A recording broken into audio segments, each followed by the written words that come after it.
usuario para una nueva cuenta de Zoom, ¿ya? Puedes creer por que... si acaso. Y tú les haces llegar a tus compañeros para que se me enredó un cable. Chicos, bueno, hoy día vamos a hablar sobre... Empezamos ya la unidad que está dedicada a las manifestaciones del inconsciente. Después de haber pasado por las clases en donde tratamos de hablar sobre el inconsciente y luego sobre la pulsión, que es esta fuerza que empuja toda la vida inconsciente, toda la vida psíquica del ser humano.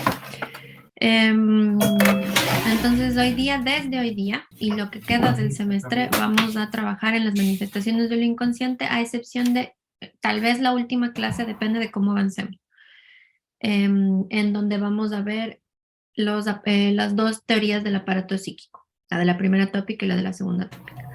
Entonces, empezamos el día de hoy con las manifestaciones del inconsciente. Tenemos una exposición que es sobre el sueño.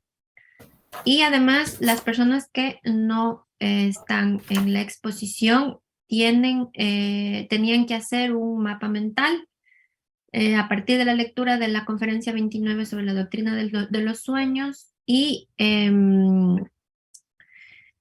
la película El Origen, en español Inception en inglés, en su nombre original.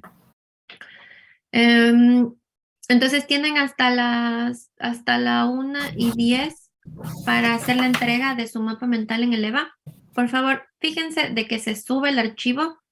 De todas maneras, antes de que se acabe la clase, yo voy a volver a revisar a ver si se subieron todos sus archivos, porque igual hay algún problema en el EVA y pasa que sus archivos se hace la entrega, pero no se sube. Entonces, se registra que hicieron una entrega, pero yo no tengo los archivos, no puedo acceder a sus archivos. Entonces, al final de la clase, háganme acuerdo para verificar que se hayan subido todos los archivos, ¿ya?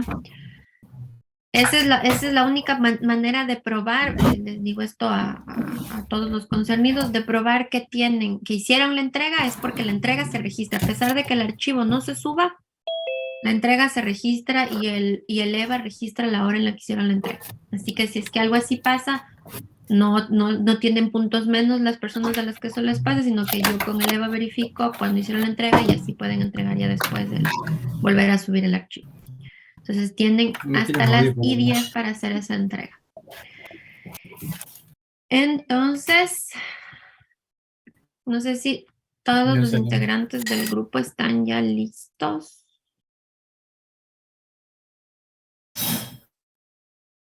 Es que estamos esperando todavía a alguien.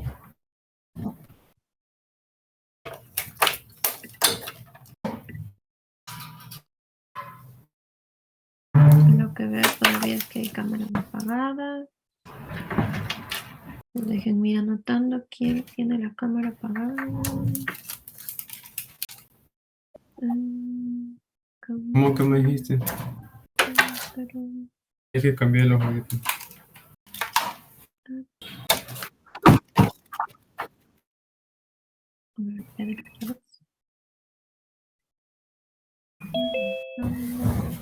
Ay.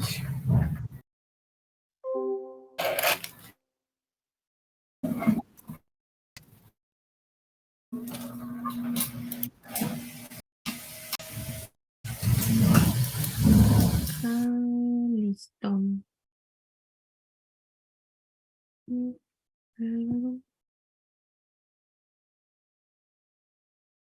Listo, muy bien. Así. Ya. Entonces, si están listos los integrantes del grupo sobre el sueño para que tomen la palabra. Sí, profe, para compartir la diapositiva. Sí, ya se puede compartir.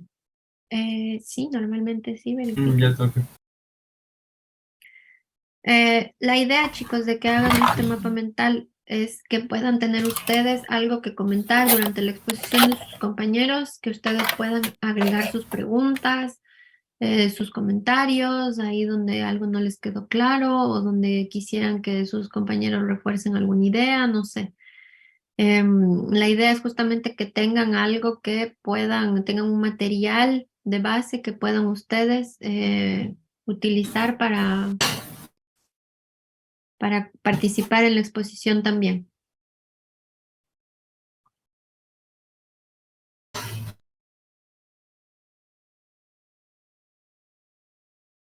puede ser que un- Dice B. Ujú. Ya.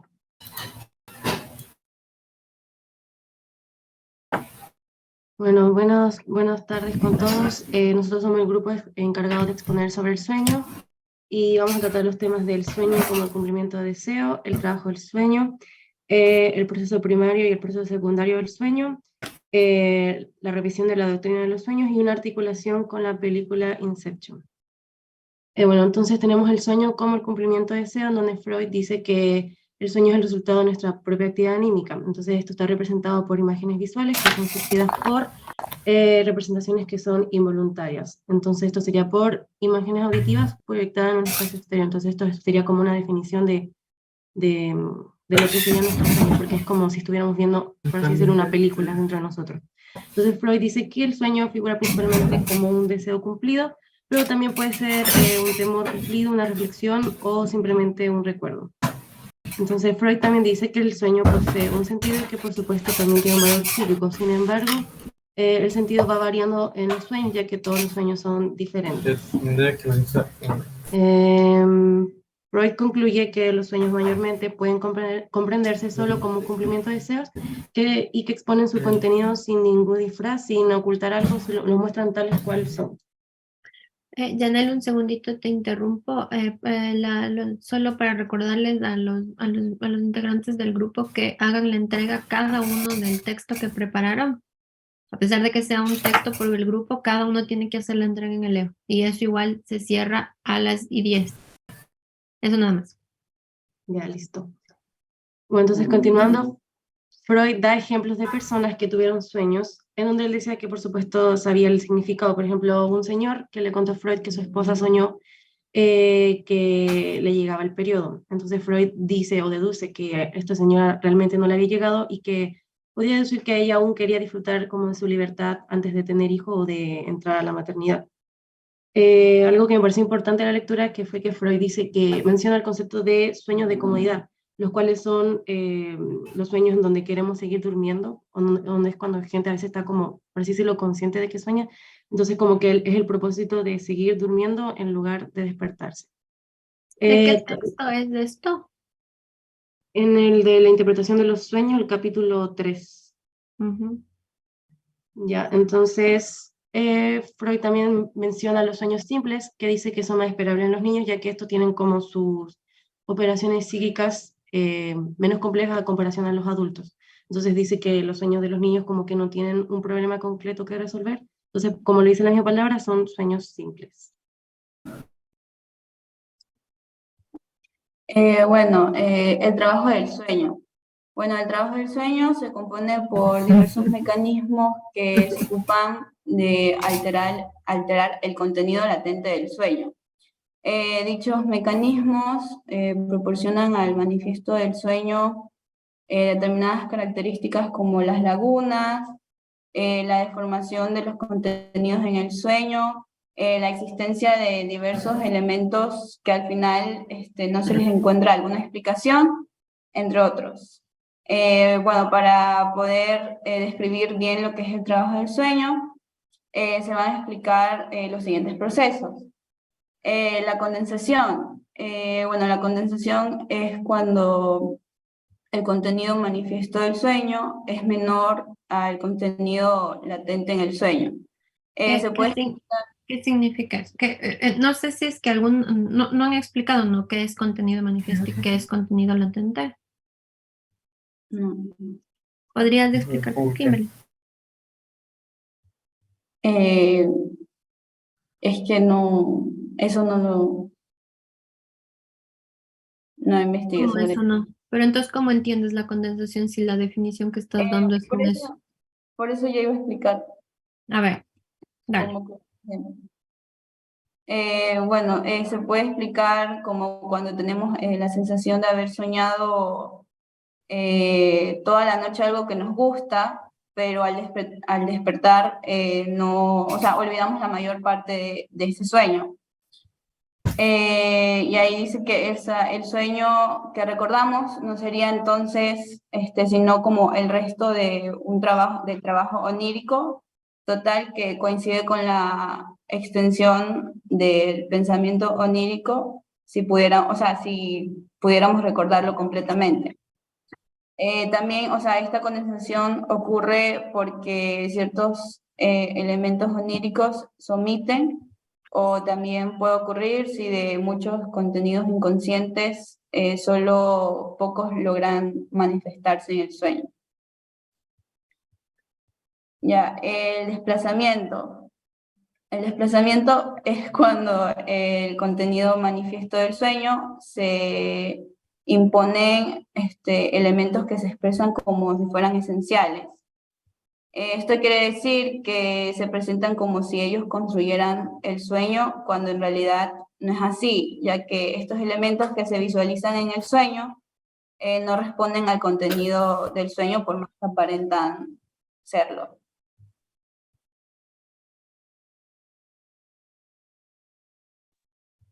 Bueno, yo les voy a hablar sobre el proceso primario.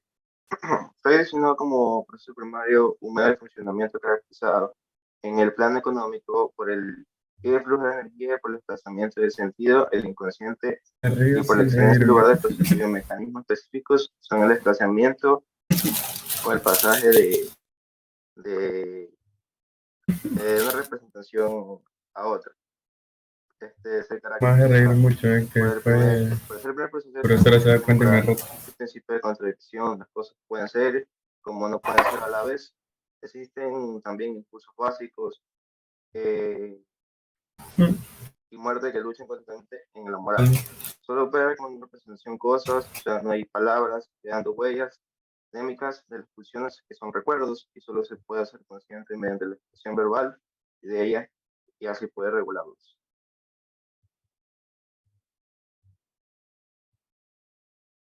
Cambiaste de color y no tengo azul. El proceso secundario del sueño.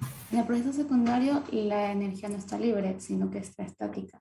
Este proceso nace de la necesidad de conducir la excitación que parte de un estímulo de necesidad. Lo que va a pasar más o menos es que la persona va a recordar lo que pasó cuando tiene sensación y va a repetir lo que hizo con el fin de modificar el mundo exterior, aplazando la satisfacción inmediata. Puede ser que tenía tanta suerte. Del exterior venga la acción necesidad.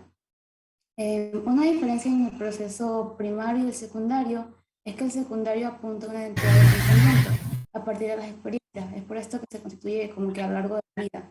A diferencia de los procesos primarios que están dados desde el comienzo y apuntan a una identidad efectiva. No, ganaron.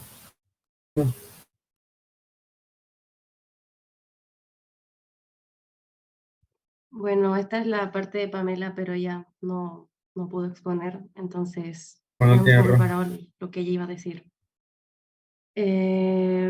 Bueno, según Freud decía que la interpretación de los sueños consiste en una revisión del sueño a interpretar y una posterior revisión secundaria. Entonces, por lo tanto, podemos interpretar un sueño y que necesitamos salir. Entonces tenemos que asociar el contenido latente el contenido explícito que deja, es decir, darle lógica y temporalidad a esos símbolos y representaciones primitivas del sueño. El interés de Freud por los sueños viene dado del trabajo terapéutico, donde una paciente le dice a Freud que no la mire ni la toque y que ella sea capaz de asociar las cosas por sí misma. Entonces, con ese trabajo terapéutico se conseguía mediante la transferencia, la cual le deja eliminar la repetición de los contenidos del inconsciente, viendo en esos contenidos una vía de acceso para él, para Freud, el sueño como la vía regia hacia el inconsciente. Entonces, a través de este descubrimiento comienza un largo trabajo de autoanálisis, el cual Freud deriva como la obra de interpretación de los sueños. Para interpretar los sueños, primero debemos considerar las cosas. La cuestión es soñar, o más bien recordarlo, porque todos soñamos. No debemos tratar de embellecerlo o censurarlo. Si queremos que el analista explique, tiene que comprender al soñador y sus problemas, así como el trasfondo del sueño, o sea, con un orden. Un ratito aquí, ¿dónde leíste eso? ¿Dónde está? ¿En qué texto está eso de que el analista, para que queremos que el analista explique? El texto está. O sea, esto es de, creo que es de la ¿Qué texto esto es de está? Pamela, Argumentos y entonces ella creo que lo respuestas. vio de otro texto, déjeme revisar. No sé que me dijo que había sacado ideas de la conferencia 29, pero también sacó como un artículo donde un estudiante hablaba de esa conferencia de Freud. Ya, entonces, como Pamela no está aquí para defender lo que, argumentar lo que ha decidido poner ahí, le anulen completamente lo que dice después de censurarlo. Eso no corresponde al psicoanálisis. Pamela. Puedes seguir, Kim.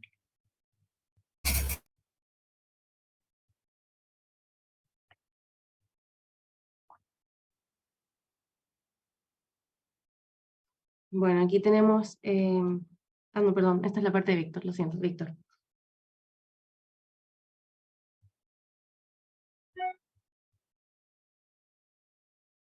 Víctor, si estás hablando, no se te escucha porque estás con el micrófono apagado. ¿Podrías bajar tu cámara, por favor, porque no se te ve? Baja la cámara. Baja la cámara porque se te ve la cara. En la cama. Ya. No se te escucha, pero. El registro del sueño se desplaza a las asociaciones y provoca que el sueño manifiesto sea indeseable a la interpretación. En todo sueño debería figurarse como cumplido un deseo funcional.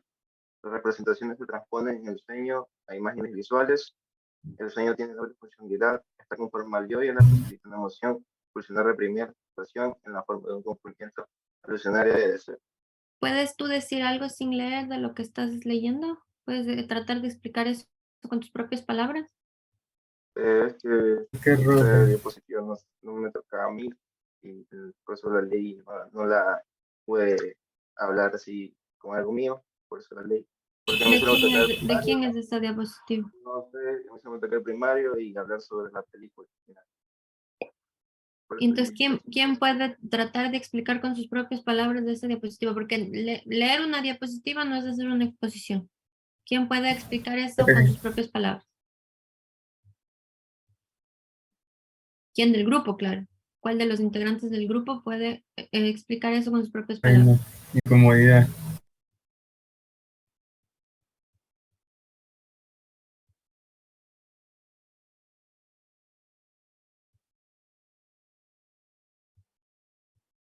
¿Quién hizo esa diapositiva?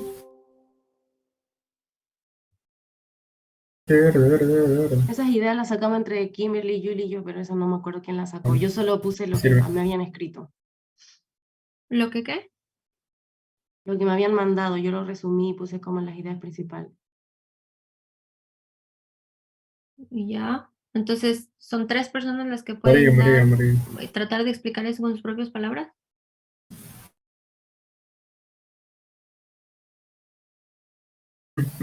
Es que, chicos, eso no sé si ven la rúbrica de calificación que cada uno va a tener cuando respecto a la No. explicación. Si leen las diapositivas, tienen baja nota. Si no tratan de explicar las cosas con sus propias palabras. Puro.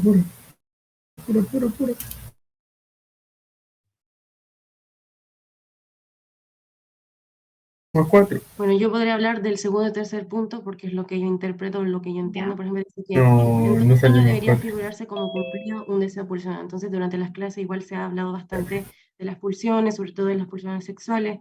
Entonces, yo interpreto de como que el deseo, al figurarse como un, o sea, perdón, el sueño, al figurarse como un deseo cumplido, tiene una directa relación con las pulsiones. O sea, como lo que está internamente del ser humano, ¿cómo puedo decirlo? 220. Tal vez los deseos que esta persona tiene inconscientemente y que claramente esta persona no está consciente, lo manifiesta en los sueños. Bueno, abajo dice que las representaciones se transponen en el sueño a imágenes visuales y creo que eso tiene relación con lo que yo había dicho al principio, de que las representaciones son como, o los sueños más que nada, son representaciones, corresponden a representaciones que son imágenes auditivas, visuales. Como yo dije, es como si viéramos una película dentro de nosotros mientras estamos dormidos. Entonces eso sería como la representación. Despenadísimo. Tengo la marca del audífono grande en el centro del pelo. Gracias, Daniel.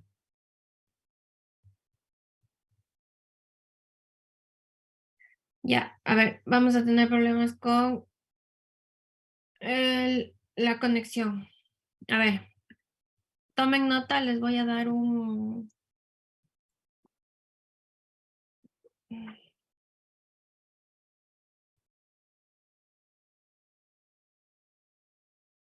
No. A ver. No sé, de la conexión. Ah, Dice que tienen problemas con eso. Y creo que Víctor tiene problemas en la conexión, supuestamente.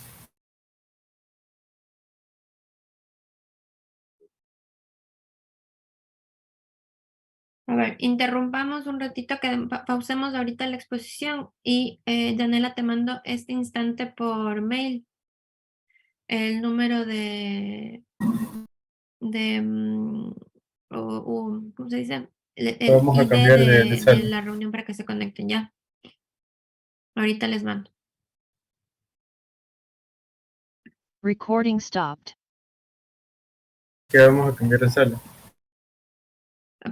Pueden desconectarse de aquí porque no, ahorita. No puede ser que ganamos. Por favor, por favor. Vamos bien.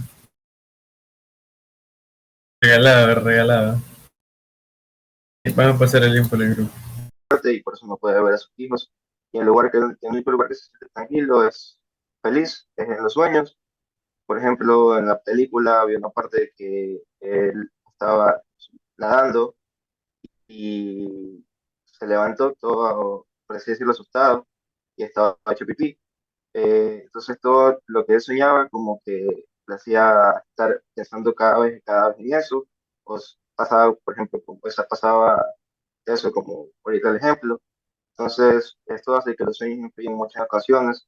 Las personas asumen situaciones como reales y no quieren llegar a la realidad, ya que asocian recuerdos que tuvieron en el transcurso de su vida, donde fueron felices, y eso hace alejarse de estos recuerdos. Gracias.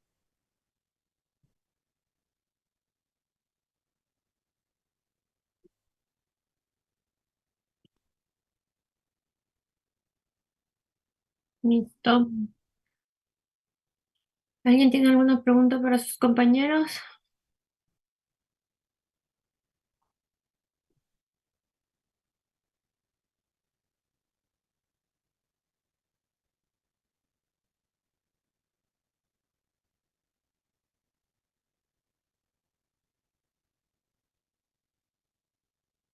Sí, Leonor. Bueno, esto es más como una duda. Es que en el texto leí que todos los sueños que tenemos en una sola noche son de la misma trama, pero ahí es mi duda de cómo, por ejemplo, digamos, a veces soñamos que estamos en un dinosaurio y después soñamos que, no sé, cosas así, ¿ya? Sí tenemos diferentes, pero no entiendo cómo se unen, están conectados, por así decirlo. Y eso. Ujú. Gracias, Leonor. ¿Quién podría responder a la pregunta, tratar de responder a la pregunta de Leonor? Sobre eso podría ser que, por ejemplo, la parte que yo me tocó leer del capítulo 3 de la interpretación de los sueños es que todos los sueños tienen un sentido diferente. Entonces puede ser que todos los sueños de una misma noche sean de la misma trama, pero serían como tal vez clasificados como capítulos. Cada sueño tiene como diferentes cosas y como dice Freud tiene diferentes sentidos, pero aún así todos se unen y son una misma trama, supongo que porque los sueñan en la misma noche. No sé, eso es lo que entiendo yo. Ujú. Tiene también que ver con la deformación que sufren, que sufren los sueños del material. Eh, no porque tenga detalles distintos o material distinto, es distinto en el contenido latente del sueño. Entonces, justamente ahí es donde yo tengo una pregunta para quien quiera responder. ¿Cómo entienden la diferencia entre contenido manifiesto y contenido latente?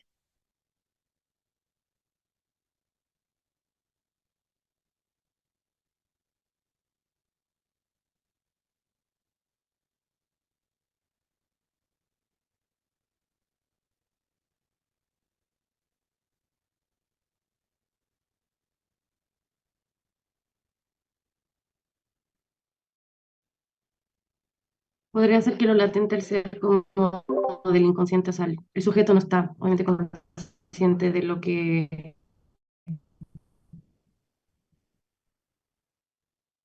no sé cómo, o sea, visible y que creo que él sí podría estar. Entonces, tu diferencia sería en base a consciente e inconsciente. Uno sería consciente, otro sería inconsciente. También Víctor. que manifiesto es Sí, te asusté. lo que podemos recordar de los sueños. O sea, cuando nos despertamos, que tenemos como una idea que recordamos y que la tenemos clara. Y que, por ejemplo, si hay una pesadilla, igual la tenemos presente, o un sueño lindo, por así decirlo, también lo tenemos presente. Y el latente de que es un poco más censurado y que, por así decirlo, no nos acordamos mucho. Entonces, sí. Ujú. Gracias, Víctor. De alguna manera tú también señalas algo de esto de lo que uno se acuerda, como la diferencia la delimitan en algo de lo que uno recuerda del sueño o a ese material al que uno tiene acceso del sueño de alguna manera. Alejandro. Digo Ángel, perdón, me equivoqué. Mierda. Entiendo, según lo que leí, Asusté, Brice. el manifiesto sería como Me el asusté. texto del sueño, todo lo... Asusté. Y el latente sería como el relleno del sueño. O sea, no sé si me explico. Que latente sería lo que buscamos del sueño y el manifiesto como el texto. ¿Con el texto a qué te refieres? O sea, en el sueño, ¿cómo se lleva el sueño? Por ejemplo, en el sueño estamos hablando con alguien, entonces el texto que se produce en el sueño o la forma de yo voy viajando en el sueño a otras partes, todo eso contenido sería como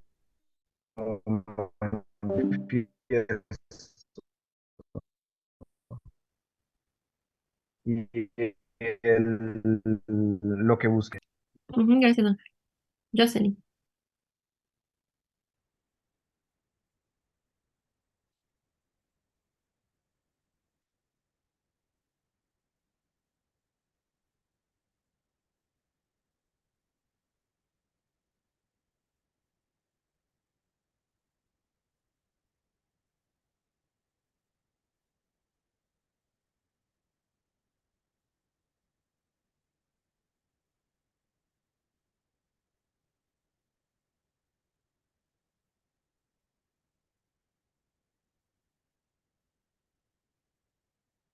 Ujú. Gracias, Jocelyn.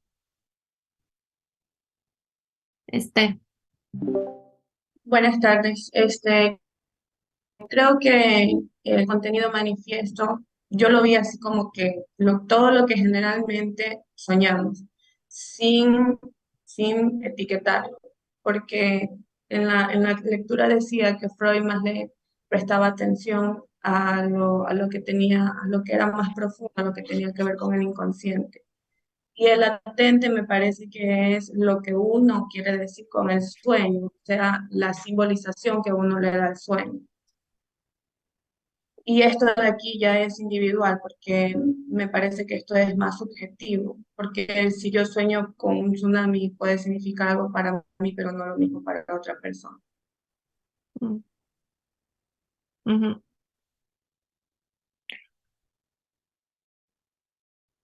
Em, sí, ahí tú tocas un punto fundamental de lo que permite la interpretación de los sueños a partir de lo que Freud propone en tal caso, y es que no es posible interpretar el sueño sin las asociaciones de quien sueña.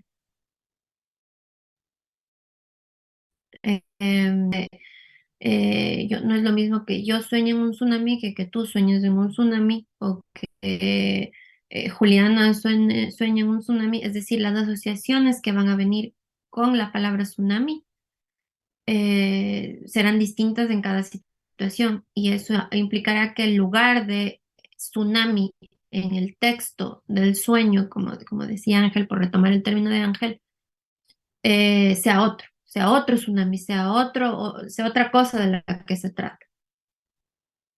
Y eso cada vez, con cada soñante.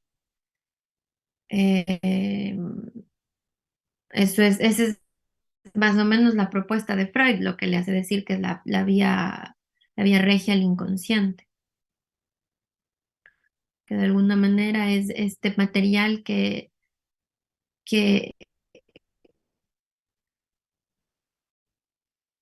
eh, eh, como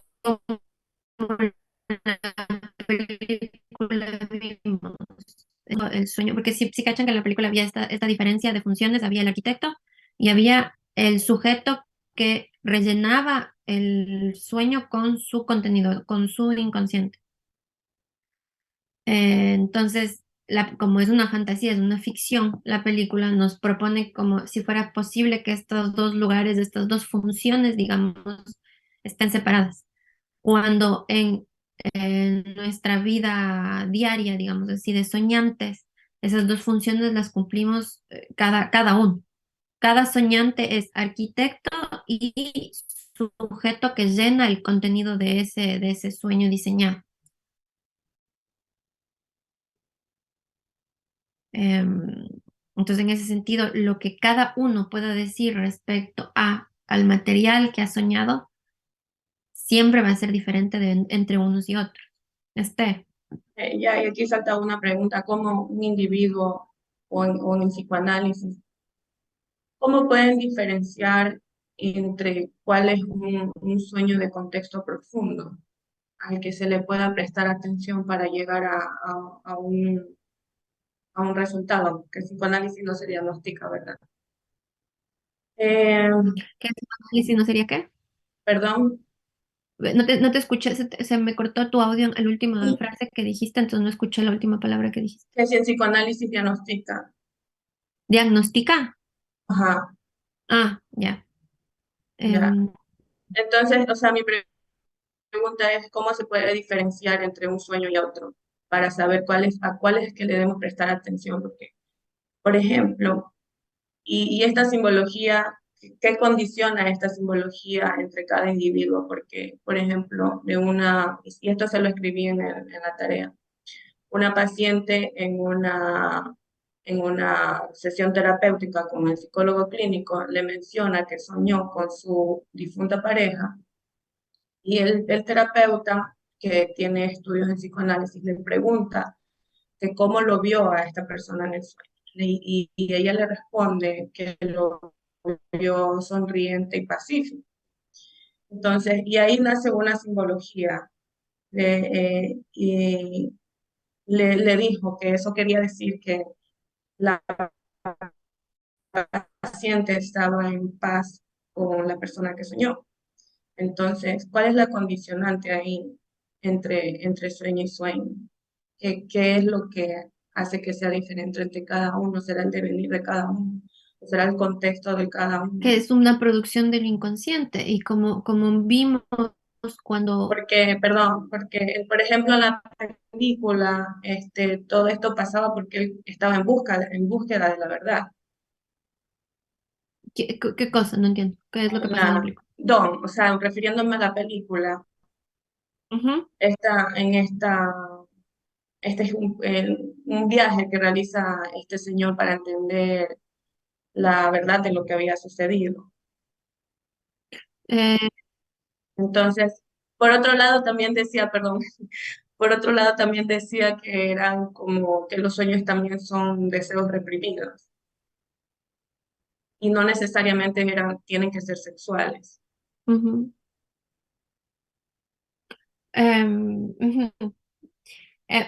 la película, Ángel, te doy la palabra que te veo que subes y bajas la mano hace un rato, no sé si te arrepientes o qué, pero a ver. Era más como una observación de la película, que me parece interesante cómo utiliza un resto diurno, ¿no?, para desarrollar la trama de la película. Pero hay una parte que me confunde leyendo el texto y la película, donde dice que la psicosis son como pulsiones del inconsciente para afuera, para la realidad. Lo entendí en una parte así. Y quería ver si es que en el sueño esa idea planteada, ese origen, viene a ser como un tipo de psicosis también, que ellos producen. Claro, a ver, hagamos una distinción, es decir, la idea de que vean la película es que puedan tener, sí, un material que les movilice a preguntas ideas y ejemplos propios de otras fuentes que ustedes puedan conocer y que les pueda motivar a leer de una manera crítica el texto. Pero no es porque calce perfectamente la película con lo que Freud dice, justamente no pasa eso, justamente la película no retoma exactamente lo que Freud dice en su teoría. Empezando porque es una ficción, la película es una ficción, es una fantasía. Entonces, no retoma al pie de la letra la teoría. En efecto, lo que en la película proponen es que básicamente sí fue él el que le volvió loca a la esposa, plantándole la idea de que en verdad estaba dormida y que tenía que matarse para despertarse. Y que es la idea que le planta a ella cuando están en esta etapa profundísima de inconsciente, eh, y que después de ella, ya cuando logran despertarse, ella se queda con la misma idea y en efecto algo de esa edad le enloquece. Em, no sé en qué momento hablan de psicosis, pero en la película no me acuerdo exactamente en qué parte se dice la palabra psicosis. Pero en tal caso, desde el psicoanálisis, yo sí les puedo decir que la psicosis no se provoca, no hay algo que provoque psicosis. El sujeto tiene o no ya algo de una disposición a una organización psicótica, a una lógica psicótica, por decirlo así, y eso puede brotar como no, eso puede, como se dice, desencadenarse o no. Entonces no se vuelve uno psicótico o no se hace psicótico el que quiere o las drogas no vuelven a alguien psicótico o todas esas creencias que hay respecto a la locura, les digo yo, desde la postura del psicoanálisis no funciona así, no marcha así. Em, entonces, solamente para hacer una diferencia fundamental respecto al texto y a la película, en la película todo el tiempo hablan de subconsciente. Y yo les dije hace unas clases que no hablamos de no sé cómo estará el doblaje en español. Yo vi la película en inglés, en el idioma original. Y en el idioma original hablan de subconsciente, dicen subconscious. Entonces, es lo que yo les decía, en inglés hacen esta como, ese término es un término que solo existe en inglés, no hay ni en el alemán de Freud, ni en la traducción en español, ni en la traducción al francés, un término así en la teoría psicoanalítica. Entonces ahí ya muestra hasta qué punto la trama de la película, el guión de la película no está basado en una teoría, está basado en una fantasía, en la idea que propone el escritor de la película. Es una fantasía. No hay ningún tipo de rigor teórico ahí o yo qué sé, de algún tipo, es meramente una fantasía.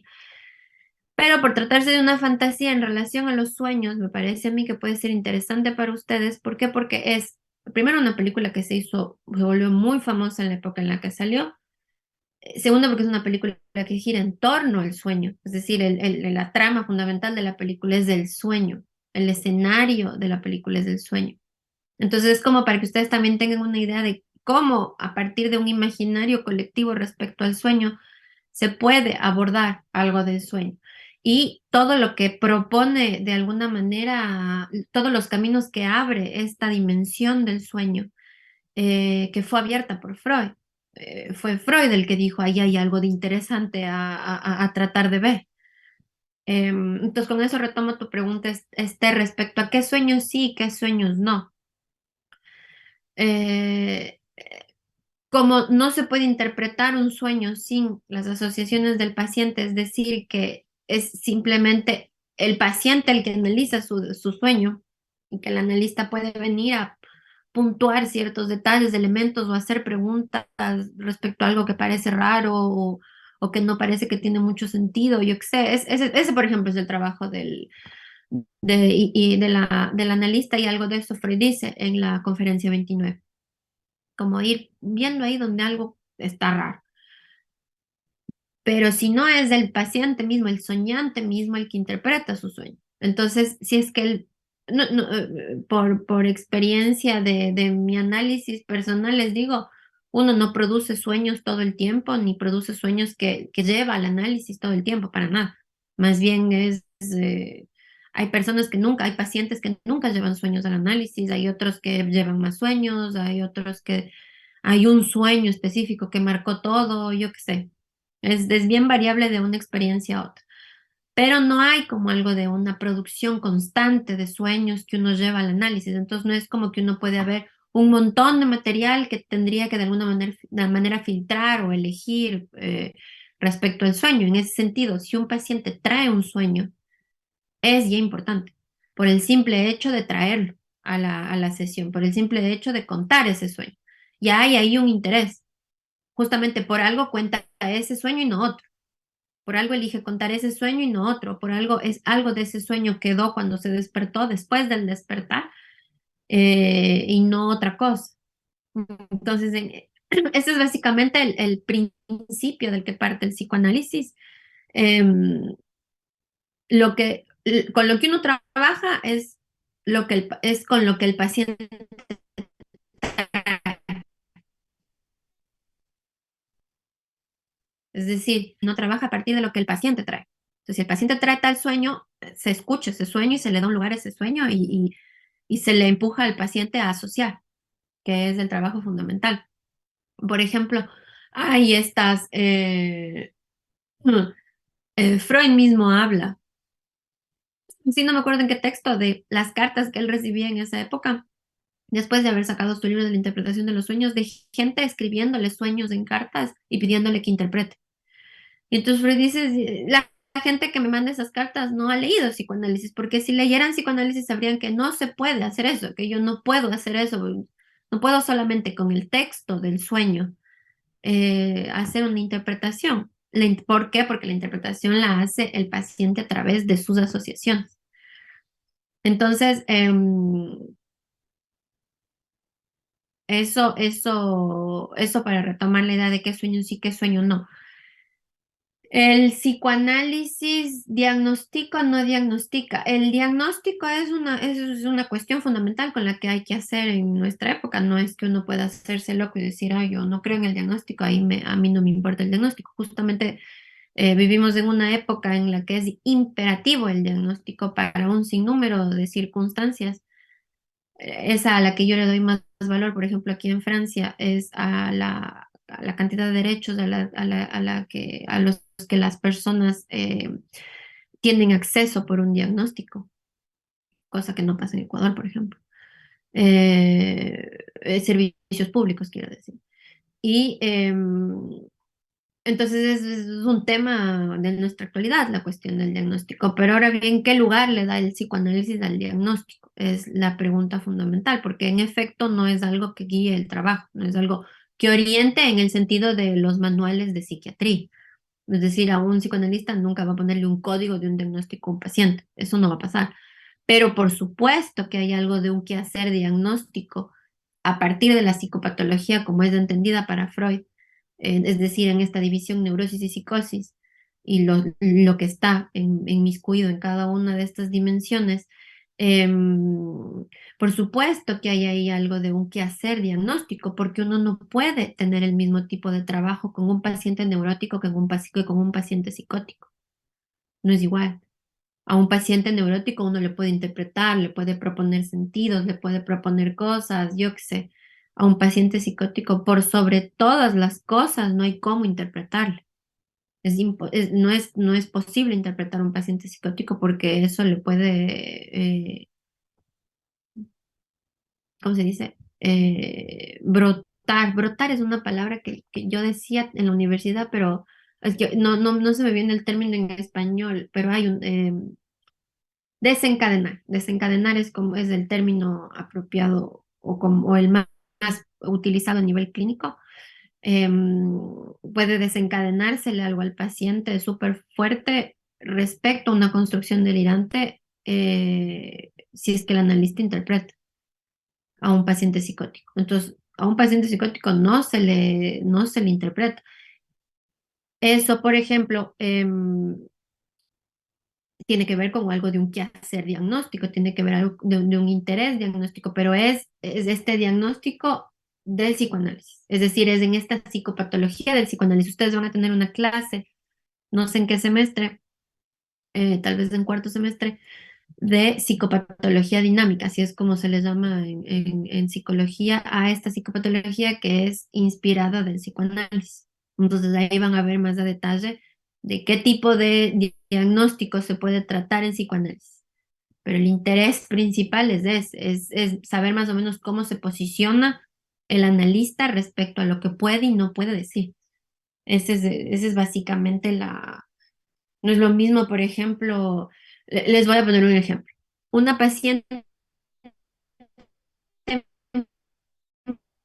mía que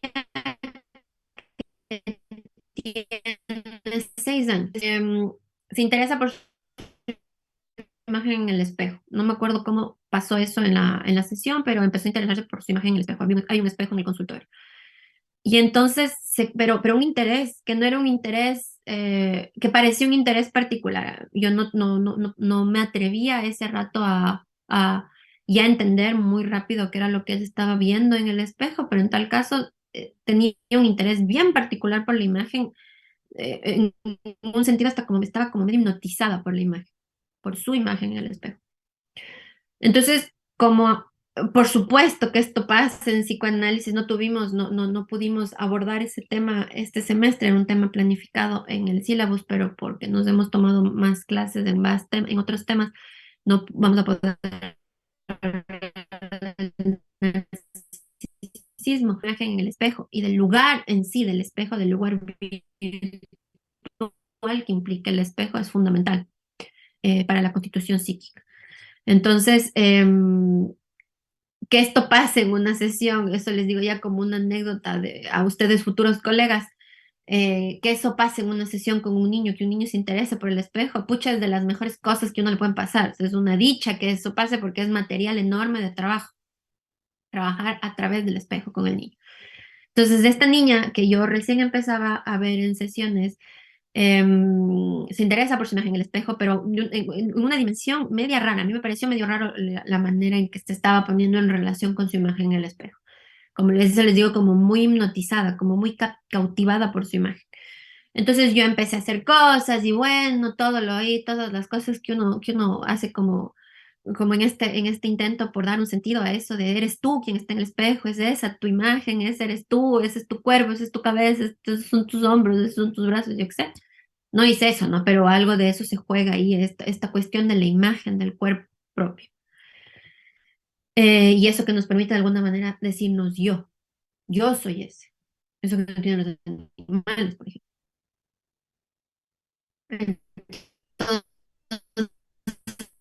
Entonces, eh, eh, se acaba la sesión, entonces yo le anuncio el final de la sesión a la niña. Y como estaba tan cautivada por la imagen, no se movía. O sea, yo ya le había dicho, ya se acabó, ya vamos. Por general es una niña que tiene problemas para salir del consultorio cuando ya se acaba la sesión. Y entonces ya se acaba. Y algo que yo puedo a veces decirles a los niños cuando no quieren dejar un juguete o algún juego que estaban haciendo o algo así, les digo, dile chao y ya le ves la próxima semana. Es algo que les propongo a los niños. Y entonces, como estaba tan cautivada por su imagen, le digo, bueno, vamos a decirle chao a la niña del espejo y ya nos vamos. Le digo yo así, dile chao. Pongamos que esta niña se llama Eva. Le decimos chao a Eva del espejo, chao Eva del espejo. No se imaginan, ojo, lo simple y lo banal que puede sonar esta frase, decirle chao Eva del espejo. Yo no sé qué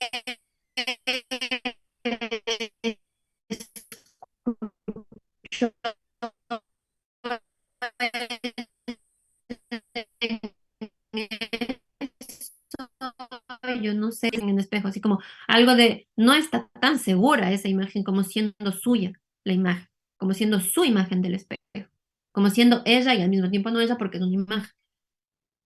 Pero algo de esa confusión en una dimensión sideral, en una dimensión como de un enigma, de vacío, así de, chao, que yo me quedé helada porque me di cuenta del error garrafal que había cometido al decirle eso a la niña. Eso uno le puede decir a un niño que tiene algo de una seguridad de que la imagen en el espejo es de él y que si es que él se mueve del espejo igual va a seguir siendo él, no, no pasa nada, no deja de ser él por moverse del espejo y ya no verse en el espejo. A esta niña que ahora, después de ya no sé cuántas sesiones, 40 sesiones creo que ya estamos, y que pienso que tiene una organización psicótica, que en el momento yo no cachaba eso, le digo eso, y fue ese momento, el momento en el que cometí este error, esta intervención que yo hice fue una intervención fallida, errada, esta respuesta completamente angustiada, había algo de una angustia, algo de un vacío, así de caerse como persona, ella. Entonces me lo hace saber y eso a mí me orienta y me hace decir, no, esta niña no tiene una organización neurótica. Porque o ustedes mismos, o a cualquier, con un niño que no tiene mayores dificultades ni complicaciones, díganle, dile hola al espejo, dile chaval del espejo, y hay una cosa así muy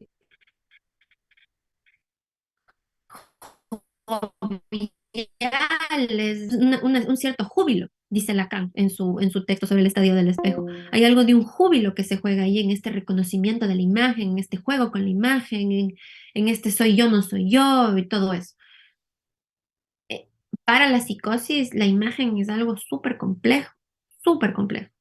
Entonces, esta niña, si yo de alguna manera hubiera estado alertada de esta organización psicótica de esta niña, jamás en mi vida le hubiera dicho eso.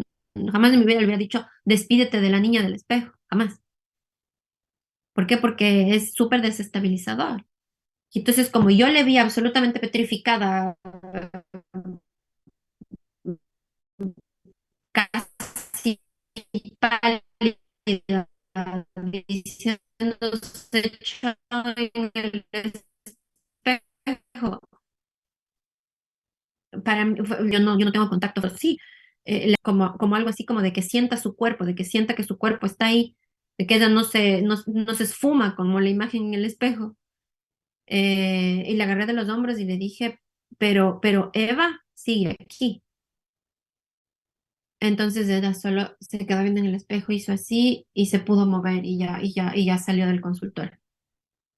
Claro, yo me pegué el susto de la vida porque dije, la cagué. O sea, me mandé la cagada monumental.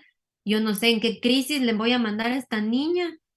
Y por supuesto, desde ahí ya, claro, ha sido cada vez más manifiesta su desorganización, esto que aquí llaman disarmónico, algo de una disarmonía en su organización psíquica y que ya, por supuesto, a mí me alerta enormemente respecto a cómo yo interfiero con ella. Por ejemplo, la cuestión de la mirada, yo no puedo mirarle mucho, porque medio que le miro y ella me dice, ¿por qué me estás mirando así? ¿Qué significa esa mirada? Y hay una cosa así, de una se siente súper perseguida por mi mirada. Entonces con esta paciente, por ejemplo, tengo que extraer muchísimo mi mirada, no puedo mirarle mucho. Entonces, eso para responder a cuál sería el interés de un diagnóstico para el psicoanálisis, justamente la posición que el analista adopta frente al paciente. Y ahorita les doy un ejemplo con niños que sí de alguna manera sale más o menos de este marco, de esta imagen cliché de el analizante acostado en el diván y el analista detrás escuchándole hablar e interpretando. Para que se den cuenta también que trabajar desde el psicoanálisis no implica solamente estar sentado y escuchar y interpretar. Em, entonces ese es el lugar. Es fundamental, sí, pero no en un ámbito, no es un diagnóstico que responde a la norma, a lo normal, a la campana. Ustedes cuando vean psicopatologías o manuales diagnósticos, no sé en qué materia verán eso, les van a hablar de cómo es que estos diagnósticos se establecen y que entonces es una muestra de gente y la mayoría y lo que está abajo de la campana de Gauss y la mayor parte de la gente es la que determina una determinada clasificación mental y bla, bla, bla, bla, bla, bla. Eso es como la psiquiatría funciona y la psicología que adhiere a ese funcionamiento psiquiátrico médico. En cambio, para el psicoanálisis no se trata de ese mismo diagnóstico, pero sí hay algo de un quehacer diagnóstico. Y en efecto, algo del sueño, o sea, un paciente que trae un sueño, por lo general, eh, es un paciente neurótico. O sea, si es que hay algo de una producción de ese estilo, es un paciente neurótico. ¿Por qué? Porque del psicótico, lo que se dice en psicoanálisis, lo que Lacan dijo en un momento en su enseñanza fue, el psicótico tiene el inconsciente a cielo abierto. Hay algo en la psicosis que no está como contenido por la represión, por las censuras, por todo lo que produce que haya este material que no tiene acceso a nuestra conciencia y que de repente ¡pum!, se escapa en sueños. Para las personas psicóticas eso está como abierto, no está como contenido por la represión, por las censuras, por las barreras, sino está como ¡pum!, destapado. Y por eso hay una desorganización brutal, brutal, súper angustiante y desconcertante para quien escucha a una persona hablar a partir de ese lugar, a partir de esa desorganización. Entonces, por lo general, si un paciente trae un sueño, podemos pensar más bien en una neurosis, en un histeria, una neurosis obsesiva, más bien va por ese lado, no tanto por el lado de una psicosis. Em, entonces, eso respecto a las preguntas que hacen.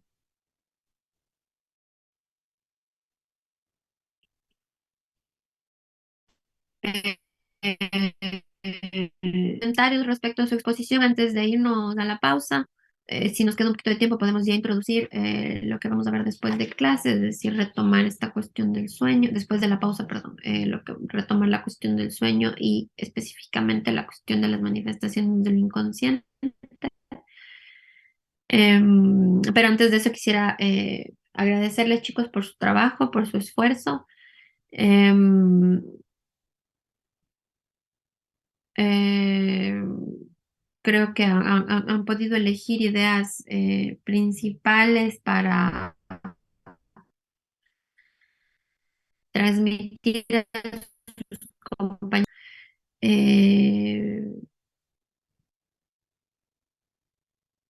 Tal vez hacer hincapié en esta tendencia a leer diapositivas en lugar de explicar las cosas con sus propias palabras. Eh, si quieren que leernos diapositivas, podrían mandarnos el texto antes y leemos y venimos leyendo. No se trata de eso, una exposición justamente es que ustedes pongan a prueba algo de eso que leyeron y cómo lo pueden explicar y lo que pueden explicar, ¿no? Si no pueden, no pueden, así de simple.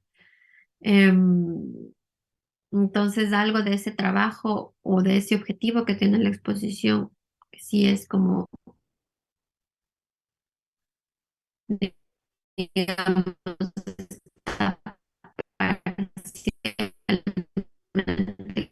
cumplido, pues si te he indicado eso baja puntos, es, es, eh, eh, es bastante molesto encontrar faltas de ortografía en diapositivas de alumnos de universidad, sobre todo respecto a tildes. Es como tal vez la base ortográfica para poder leer, porque además como leían, es, es complicado leer cuando hay faltas de ortografía. Em, eso es lo que podría decirles. No, no me quedó muy clara la articulación con la película en el sentido de que lo que al final Víctor nos presentó pareció más como un resumen de la película que algo realmente de una articulación con, en particular, temas o detalles que pudimos ver en la película. Em, Eso es lo que podría decirles respecto a su exposición. Claro, ustedes también tienen esta particularidad de que Pamela se fue. y que les dejó ahí con ese material que ella trabajó por su lado. Pero bueno, eso es lo que podría decirles. En tal caso estuvo organizada su exposición. Tal vez para los próximos grupos tomen en cuenta, por favor, porque esto también les preguntaba en la anterior exposición, de qué textos sacan lo que dicen. Sí, si es que van a empezar a hablar de un tema, yo qué sé, el del sueño como el cumplimiento del deseo, y que eso leyeron en el capítulo 3 de la interpretación de los sueños, y todo lo que van a decir en ese momento en que van a hablar de ese tema va a ser sacado de la interpretación. Este apartado es el resultado de una lectura de el texto, el capítulo tal, del texto tal, del volumen tal, ¿me entienden? Para dar un poco de contexto también a lo que nos están trayendo, a lo que están proponiendo de sus lecturas de sus compañeros, porque tomen en cuenta que sus compañeros solamente leyeron una conferencia de todos los textos que ustedes leyeron. Entonces, yo qué sé, si a alguien le queda resonando algún tema que vio por ahí que ustedes tocaron, no va a saber a qué texto referirse o qué texto podría ir a leer para a profundizar o ahondar más en ese tema que le interesó. Sí, entonces eso tal vez para los grupos que vienen pilas con la cuestión de la organización de los textos y de que se ha hablado eso, de que se ha dicho en tal texto, Freud dice tal, en este otro texto, porque además, como vieron, como se habrán dado cuenta, las actividades de cada exposición son reservadas a los miembros del grupo. Entonces, los demás compañeros no tienen acceso a todas las lecturas que ustedes hicieron. Entonces, sí conviene que mientras van hablando vayan diciendo, esto estuvo en tal texto, si esto les interesa pueden encontrarlo en tal texto. Eh, Más o menos esa es la idea respecto al rigor Lo que sí se me con había las olvidado es que fuentes. Gabriela me Janela. dijo que Gabriela Salazar que no pudo ingresar a la clase porque tiene una cita médica. Y Jocelyn tampoco puede prender la cámara porque dice que no, como que se le queda pegado. Ya, a ver, entonces anoto de Jocelyn y Gabriela, ausente. Listo. Eh, eso les puedo decir respecto a su exposición. No sé si quisieran compartirnos algo no sé si quisieran comentar algo, decir algo. Los chicos de la exposición, quiero decir. Yo quería decir algo, profe. Ujú. O sea, sobre respecto a la articulación de la película, esa parte, mira, le vamos a admitir que al principio, cuando Pamela se salió de la carrera y nos dijo que ya no iba a exponer, ella, o sea, quedamos con su parte ahí. Entonces, como que igual fue, o sea, yo me encargué de dividir las cosas, decirles que leyeran esto, que esto. Igual está que eso de que salía en la rúbrica, que podemos apoyarnos según lecturas, pero lo ideal es decirlo con nuestras propias palabras, lo que entendimos, sobre todo los ejemplos, que creo que eso es como, diría yo que es lo más fácil de decir con nuestras propias palabras. Entonces, sobre la articulación de la película, después lo dividimos y eso le tocaba a Víctor. Entonces, yo soy, ¿cómo se llama? Yo soy, ¿cómo se dice? Flexible con los tiempos. Yo sé que a veces uno como que a veces no tiene tiempo, no alcanza. Entonces, yo normalmente esta entrega era hasta hoy día a las 1 antes de la clase. Pero yo les había dicho como que entre viernes o sábado. Le dije, creo que le dije viernes, pero yo no tenía un problema en decirle hasta sábado. Entonces, Víctor estaba encargado de la articulación de la película. Entonces, cuando lo hizo, él solo copió y pegó. Yo me di cuenta y se lo dije. Entonces, o sea, esa era la parte encargada de él. Entonces, yo intenté hacer como una pequeña articulación que era sobre lo de la esposa del protagonista. Lo interpreté como a ella se le aparecía bastante en los sueños de él. Como que lo interpreté como lo que figura el sueño, como un cumplimiento de un deseo. Pero lo que leyó Víctor en la exposición, no sé qué habrá sido. La verdad que ahí no puedo decir nada al respecto. Podría preguntarle a él, pero no sé qué dijo. Sí, eso también yo tuve dificultad para entender, el audio estaba mal o la conexión, no tengo idea, para entender cuando Víctor intervino en la exposición. Sí, Víctor, te escuchamos. Sí, o sea, cuando yo le pasé esa Yanela sin querer, o sea, mandé sin, ahí no había visto aún la película, entonces traté de buscar un resumen y pues, me pegué, pero ya, por ejemplo, el sábado, el domingo, ayer, me puse a la noche y ya de eso le di el ejemplo de que cuando él soñaba, estaba en el mar, se levantaba hecho pipí o por así decirlo, cosas así, fue porque ya la vi, pero sí, sí tiene razón, Yanela, que yo me equivoqué porque no pasó la información concreta como era y solo copiarlo y pegarlo, porque aún no había visto la película. Ajá. Entonces hubo una desorganización en la preparación, en la, en la constitución del trabajo. Porque ver la película domingo por la noche, complicado también, pues es una película compleja y es un tema que tampoco es que sea muy evidente. Entonces, hacer esa articulación de una noche a otra me parece un poco ambicioso o inocente. En tal caso, eso sí, vamos con cada exposición también los grupos que van siguiendo pueden también ir como ya orientándose respecto a cómo van a ir trabajando. Y lo que yo sí les digo es que es bien difícil que puedan eh, lo bastante, es un grupo numeroso para una exposición, me parece a mí. Entonces, tienen este compromiso de aprovechar que son varios y hacer una articulación importante, no un contenido así nomás, cualquier cosa.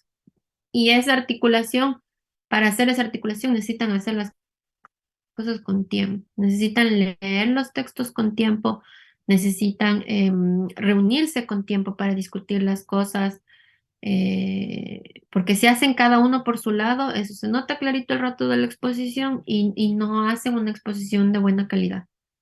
No tiene se nota como cada uno estuvo en su patín y entonces eso no es lo que no les dije, van a hacer exposiciones individuales en grupo, es una exposición en grupo.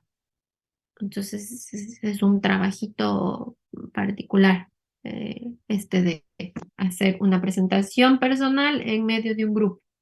Tienen que apoyarse en el grupo, tienen que trabajar en grupo. Y es para eso necesitan tiempo.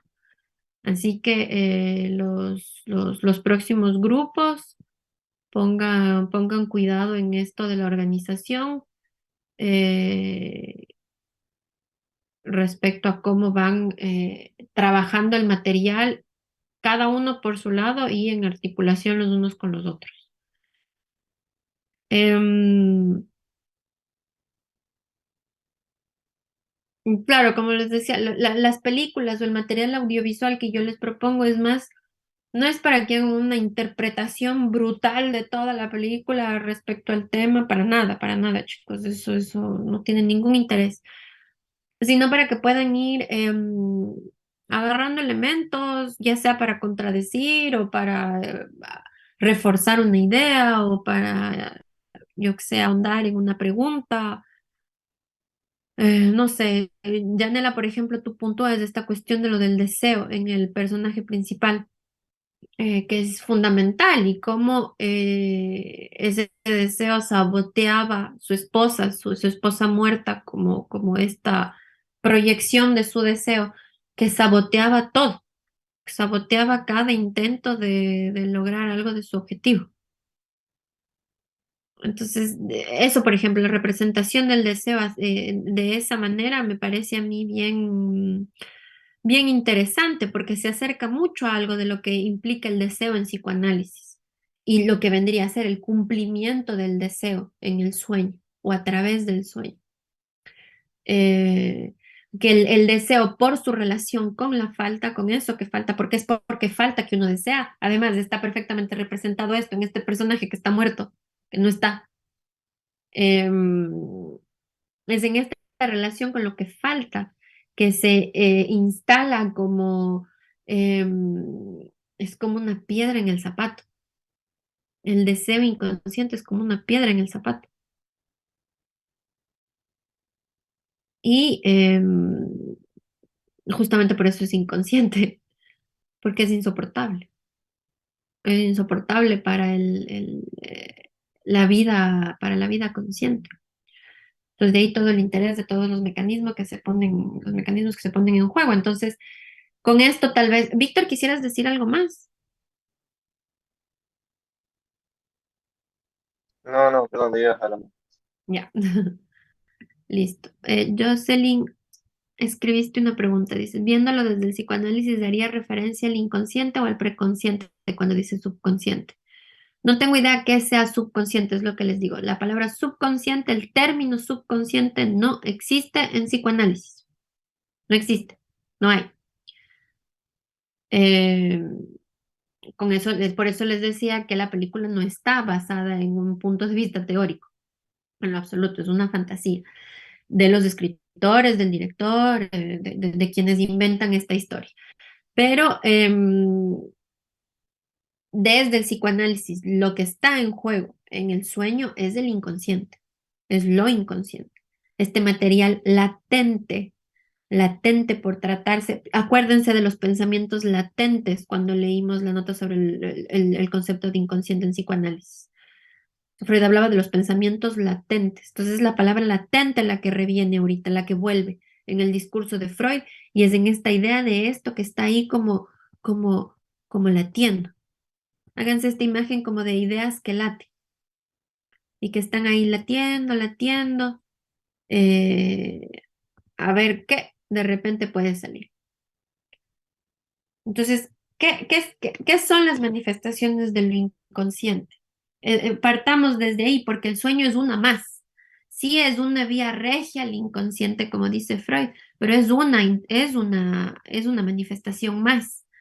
Es la que sí fue la vía de entrada a nivel teórico de Freud respecto a lo inconsciente, pero en el mismo nivel lo puede ser un chiste o un olvido o un lapsus o un acto fallido. Eh, ambos, todos tienen algo de esta estructura, que es la siguiente. Parte de este material reprimido, de la existencia de material reprimido que no puede ser aceptado, que no puede ser admitido por la conciencia. Y entonces, ¿qué es lo que pasa? Que se deforman, las representaciones se deforman, estas representaciones que han sido reprimidas, acuérdense de que hemos hablado de representación, no es una idea ni un pensamiento lo que se reprime, sino una representación. Entonces, estas representaciones que se reprimen, se deforman en esta represión. Hay una deformación. Eso que deforma son las defensas, las censuras. Estos como guardias de la represión que están ahí vigilando que nada se escape, nada logre acceder a la vida consciente, pasando por lo preconsciente. Entonces, estos guardias de seguridad ahí que están velando porque la información, digamos, porque la representación esté lo suficientemente deformada como para que no, bajo ningún concepto, reconozca ese material, el aparato psíquico. Entonces, lo que hacen las defensas es deformar estas representaciones hasta que se vuelven irreconocibles, hasta que simbolizan completamente otra cosa y entonces uno no logra ver qué es lo que está detrás de esa simbolización.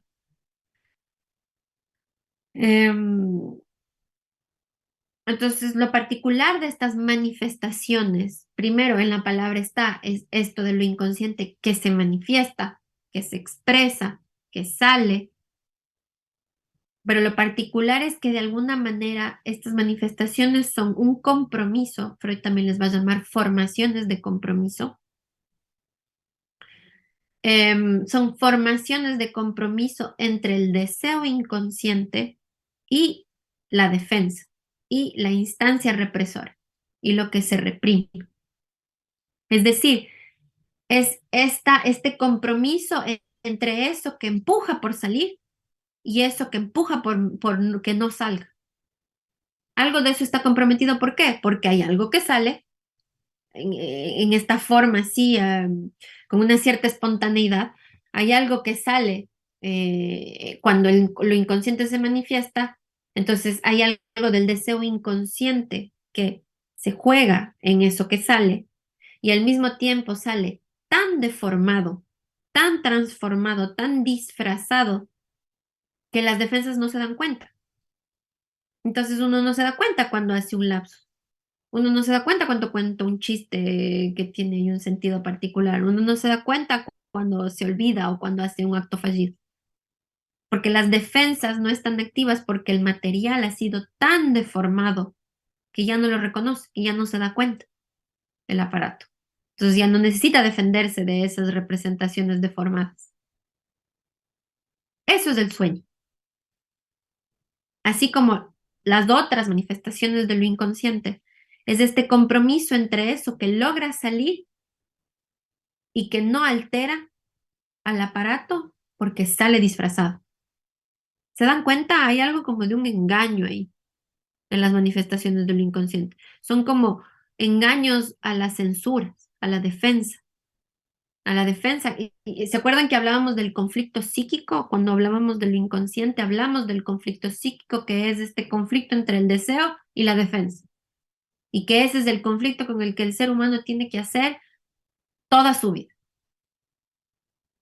que no se puede resolver. Entonces, hay que encontrar maneras y maneras de lidiar con este conflicto psíquico son las manifestaciones de lo inconsciente.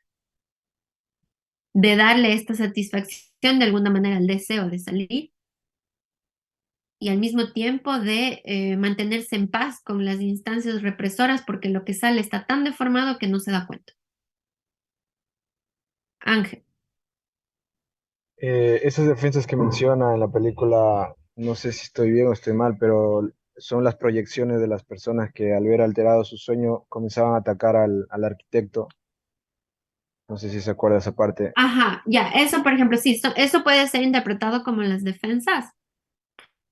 Pero sí, las defensas del mismo soñante, en efecto, eh, pero es la defensa de dormir, porque Freud, ¿qué es lo que dice? La función principal del sueño, en primera y última instancia, es mantener el dormir. Es decir, que el sueño está ahí para garantizar algo de un reposo, de un estado de reposo.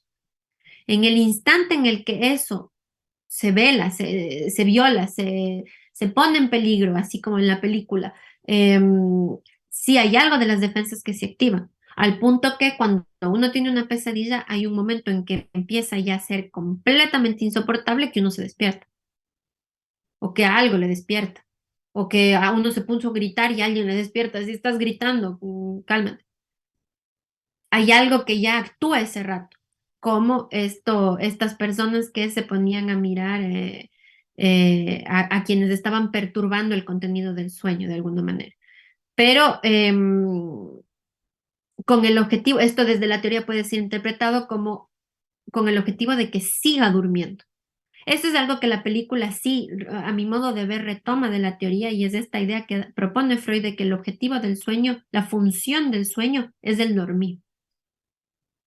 El sueño existe para que el sujeto duerma.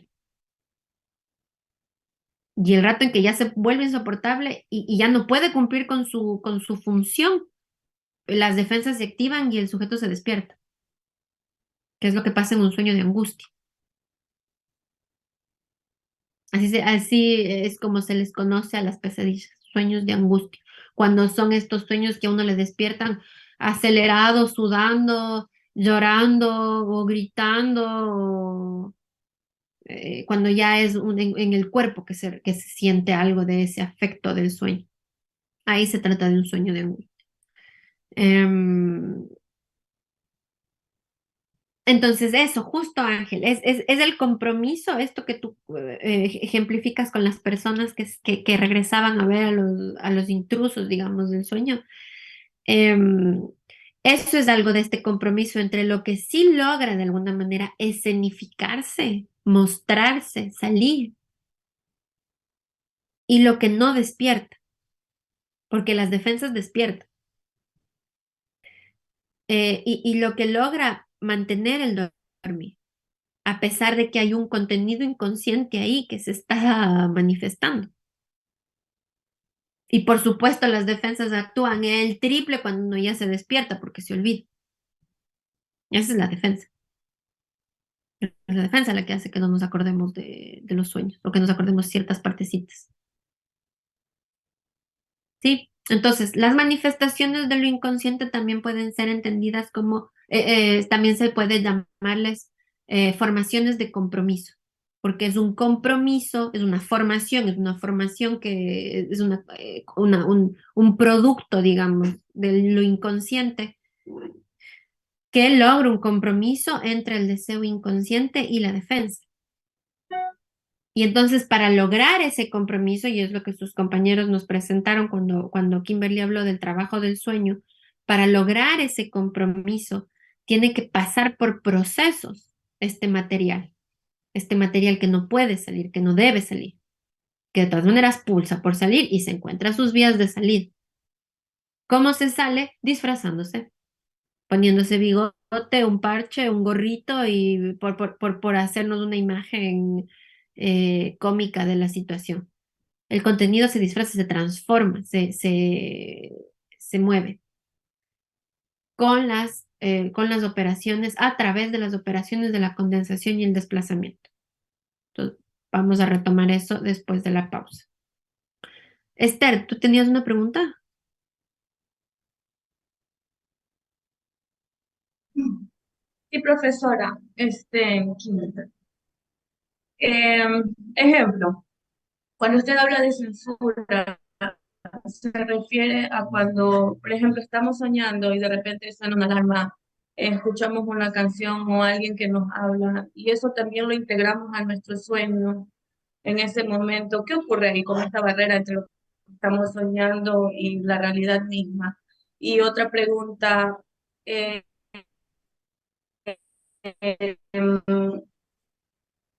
del inconsciente. Pero ¿qué ocurre cuando una persona está soñando y, por ejemplo, sueña que está en el baño, a la cama, por ejemplo, en un niño o en un adulto? ¿Qué ocurre en la psique? ¿Por qué esto trasciende a la realidad? ¿Por qué se manifiesta ya así? Oye, Claro, tu pregunta es cuál es el límite, que es básicamente la premisa de la película, cuál es el límite entre la vida real y la vida del sueño. O sea, hasta qué punto están separadas, hasta qué punto se ponen, se articulan, que es justamente la premisa de la película. sí, ¿y qué pasa cuando, o sea, estamos soñando, no estamos teniendo un sueño de angustia como la pesadilla? Y ya te levantas con manifestaciones físicas, taquicardia, llorando, riendo. Claro, cuando ya toca el cuerpo, justamente la angustia, y eso es, por eso va a haber una exposición sobre la angustia, porque la angustia es toda una dimensión para el psicoanálisis, es un afecto completamente ligado al cuerpo. Entonces, tiene toda todo lo que le hace relevante en tanto proceso psíquico es esta relación directa con el cuerpo. Por eso Lacan va a decir que la angustia pertenece a la dimensión de lo real, no de lo imaginario y no de lo simbólico, sino de lo real, por su relación directa con el cuerpo. Eso respecto a la pesadilla.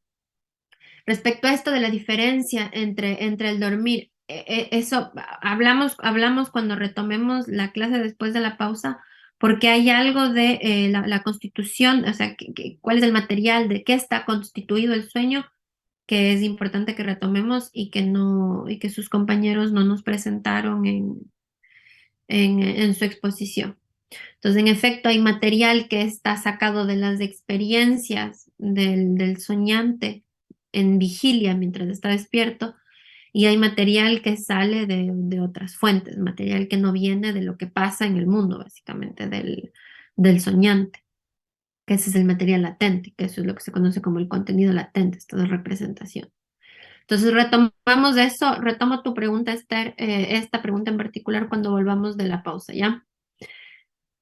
No sé si el grupo que va a hacer la exposición el 6 de enero quisiera hacer una tutoría ahorita, porque este es el único chance.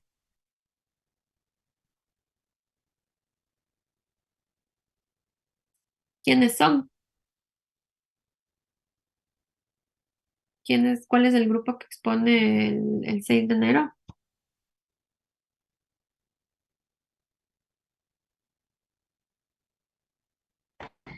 Nosotros, profe, con Gabriela, creo que Víctor, Alina, Camila y Belén. Víctor. ¿Otra vez? Yo no, No, perdón, Víctor, no, profe, perdón. Era como, no, con Alina, Camila, Belén y Gabriela. Ya, ¿quisieran hacer una tutoría? Ya, o sea, es que no tenemos todavía como que nada tan preparado y Gabriela no está. Ya, claro, porque no van a tener chances. Si no es en este receso, yo ya no podríamos ya hacer tutoría antes de su exposición. No sé si quisieran quedar si leemos juntos la actividad del EVA. Tal vez de ahí les surjan preguntas. Ya, está bien. Ya, los demás, si quieren, pueden quedarse. Si no, nos vemos a las 3 de la tarde.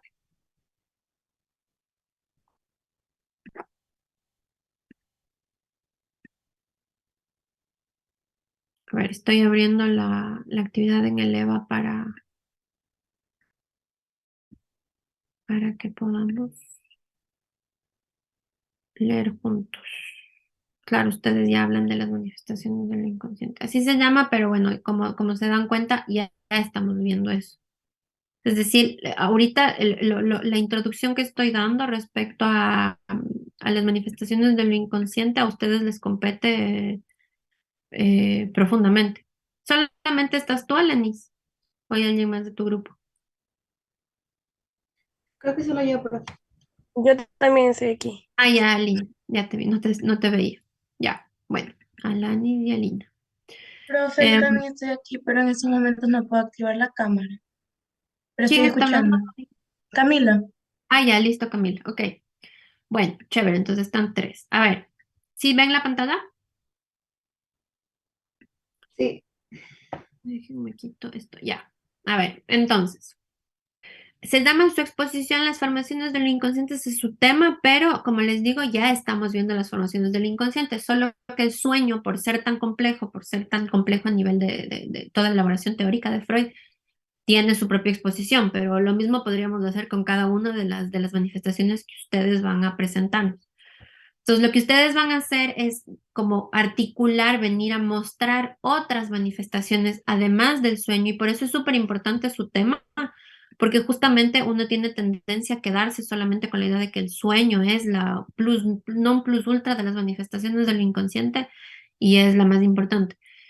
Y no es así, porque el sueño también es algo muy de lo cotidiano, pero más cotidiano que eso son estos otros actos, estos otros fenómenos de los que Freud habla, como también siendo manifestaciones del inconsciente. Entonces, yo pongo una particular importancia en su tema, porque ustedes son quienes van a dar cuenta a sus compañeros de la importancia de esos otros fenómenos que también suceden como productos de la vida psíquica. ¿Sí?